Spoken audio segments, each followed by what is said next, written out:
Alors, on va ouvrir les coquilles Saint-Jacques. Ah bah celle-là, Voilà, elle est déjà bien carrément ouverte. Hein. Voilà. C'est qu'elle est bien vivante. Alors je rappelle que dans la coquille Saint-Jacques, le muscle qu'on consomme, ce qu'on appelle la noix, c'est ce qui maintient les deux valves de la coquille fermées. On a le noix, donc ce que les gens adorent en fait. On a la barbe la noix de Saint-Jacques, et on a le corail. Donc le corail, nous on va pas le jeter, on va faire une sauce par la suite, mais on va bien le nettoyer.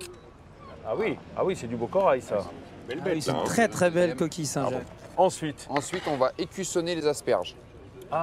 Écussonner. Voilà. Ouais. Alors c'est un terme un petit peu barbare. Voilà, on va déjà enlever la partie qui ne nous intéresse pas. Ensuite, on va enlever les petits ergots. Et voilà. ça, c'est le terme écussonner. Écussonner, c'est retirer ses petites pousses. Voilà. Eh ben, j'ai appris quelque chose. Parce que quand on est sur les asperges primeurs, comme c'est le cas, on mange la peau. Donc là, on va venir faire un petit tour autour. Les écussons, ils sont pas bons. Voilà, c'est pas très agréable en bouche. On va mettre sur la veste. Voilà, c'est ça. On exactement. écussonne l'asperge. En pins. Voilà. En pins. Voilà. Donc voilà. Ensuite, on va monter notre brochette d'asperges. On va prendre 2 belles coquilles Saint-Jacques. Ouais.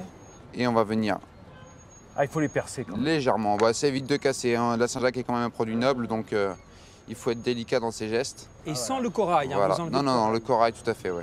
Le corail, c'est pour après, pour la petite sauce. Voilà, regardez. Hein, voilà. Si vous êtes couturier ou couturière en herbe. Gentiment, on vient. On va préparer la petite sauce avec les coraux. Oula, ça sent Donc bon là, le beurre. petit beurre mousseux. Un petit beurre noisette. Les petits coraux. Voilà, les gros coraux même. Donc on a bien dessablé, enlevé la petite partie noire donc qui est vraiment qui donne le côté amer.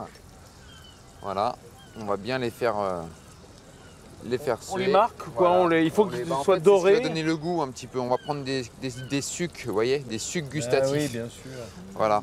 Donc un petit peu on sent déjà effectivement une feuille de laurier, voilà, un peu d'échalote. Enlever vraiment le côté un petit peu amer que les gens en général sont pas trop réceptifs à tout ça. Ah oui, ils redoutent voilà, un le petit côté peu amer, ouais, tout à fait. Les casseroles chantent. Voilà. Donc là on va mettre un petit peu de vin blanc. Ah, c'est le beurre qui fait chanter les casseroles. Hein. C'est un peu le chef d'orchestre des casseroles. En Normandie, oui. Voilà, on sent les flaveurs de laurier. Alors c'est extraordinaire hein, quand tout de suite, dès qu'on déglace, on sent le laurier. Et le laurier, c'est un goût de cuisiner, c'est merveilleux. Un petit peu de lait entier. Ah oui. Voilà. Parce que comme le corail a une texture un petit peu gélatineuse, déjà épaisse, si on met de la crème, ça va vraiment trop épais. Et comme on veut quelque chose qui va être nappant, une sauce, voilà. Et là, on laisse c'est malin ça. C'est malin, hein. Voilà. Il est fort le chef. Entre deux, je vais vous montrer pour le fun, là, un petit, parce que je vois qu'il y a des gourmands dans l'assemblée, un petit carpaccio de coquille Saint-Jacques, juste fleur de sel, citron vert, et c'est fini. C'est superbe. Voilà. Hop. Oui, parce que vous voyez, le chef, quand il n'a pas assez de boulot, il fait un deuxième plat comme ça, à la volée. Hein.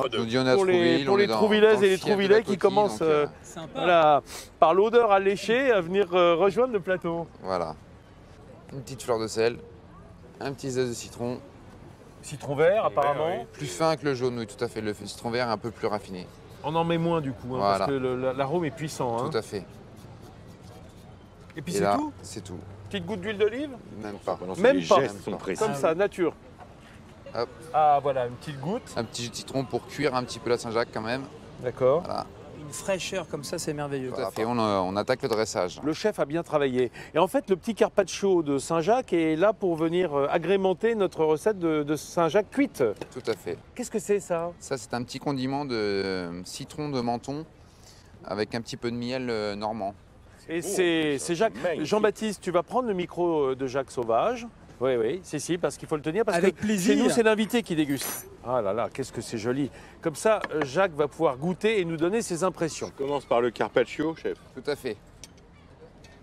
Nous sommes en attente religieuse des réactions de Jacques. Jusque-là, tout va bien, Jacques ? C'est un bonheur. Déjà, le bonheur. Alors, vous dire ce que ça va devenir de l'extase, hein, forcément. Le stade suivant. C'est le régal. Oh là, mais c'est plein de flavors, en fait. Ah, j'aime bien ce terme de flaveur. Le mélange de parfum et de saveur, la flaveur.